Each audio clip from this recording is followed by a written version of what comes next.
Today, we are diving into something really powerful for any modern leader. We're talking about a new playbook, a way of making decisions that aren't just strategically solid, but are also, deeply connected to how real people actually think and act. So let's just start with this question right here, because it really gets to the heart of it all. As a leader, you make plans, you craft strategies. But what happens when those brilliant logical plans meet actual human beings? Are your big decisions built purely on spreadsheets and data? Or are you factoring in the messy, sometimes unpredictable, but always fascinating world of human behavior? All right, here's a quick look at where we're going. We'll start with the leader's main challenge, look at two different lenses for making decisions, then see how to connect logic and people. After that, we'll see what this looks like in the real world, and finally, what the ultimate goal of all this really is. Okay, first up, the leader's dual challenge. This is all about trying to steer the ship through complex waters in a world that's, it's driven by people. And people can be pretty unpredictable. Think about this for a second. You've got your 5-year plan, right? Your quarterly targets are all laid out. Everything looks perfect on paper. But then reality hits. Your team pushes back on a change you thought was a no-brainer, or customers just don't respond to a new product the way all your models said they would. That right there is the constant balancing act. Your clean, long-term plan versus the immediate and sometimes totally irrational human reaction. So how do we handle that challenge? That brings us to section 2. We need to look through two different lenses when we make decisions. These are really the core components of what you might call smarter leadership. And this table lays it out perfectly. On one side, you've got your classic strategic thinking. That's all about analysis, logic, the long-term goals. It's the what and the why of your plan. But on the other side, you have behavioral insights. This is all about intuition, human biases.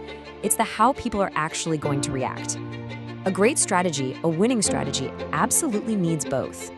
Now, to really get that second lens, you gotta understand this term, behavioral economics. And hey, don't let the name intimidate you.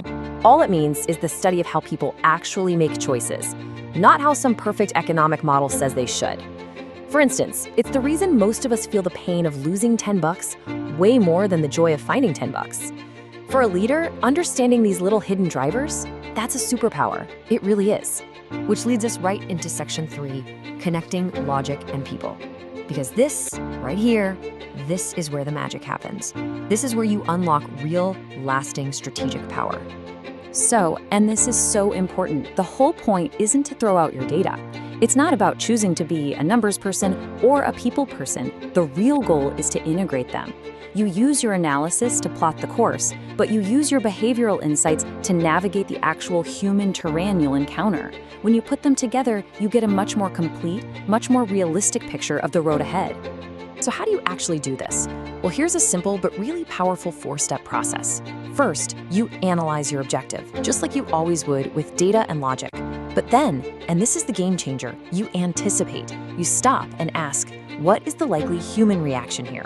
Then, you can craft a strategy that accounts for both the plan and the people.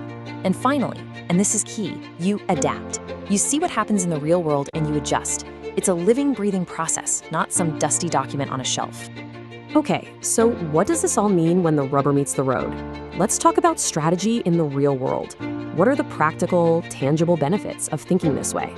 Well, bringing these two lenses together gives you a massive advantage. It helps you cut through the noise and navigate complexity with more confidence. You can assess risk way more accurately, you can stay adaptable. Why? Because you're finally accounting for the single biggest variable in any plan, the people. And all of that brings us to our final section, the ultimate goal. At the end of the day, what are we trying to do here? It's about making decisions that aren't just ambitious, but are also actually achievable.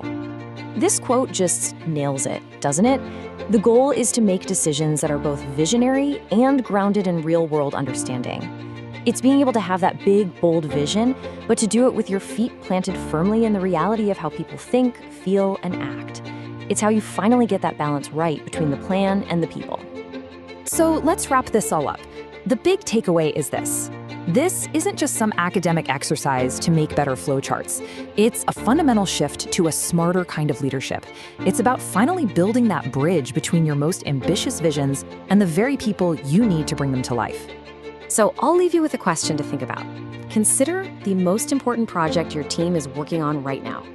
What's one hidden human bias? Maybe it's overoptimism, maybe it's a fear of the new, maybe it's just the tendency to agree with the boss that could be quietly shaping its outcome. Honestly, taking a moment to answer that question might be the most strategic thing you do all day.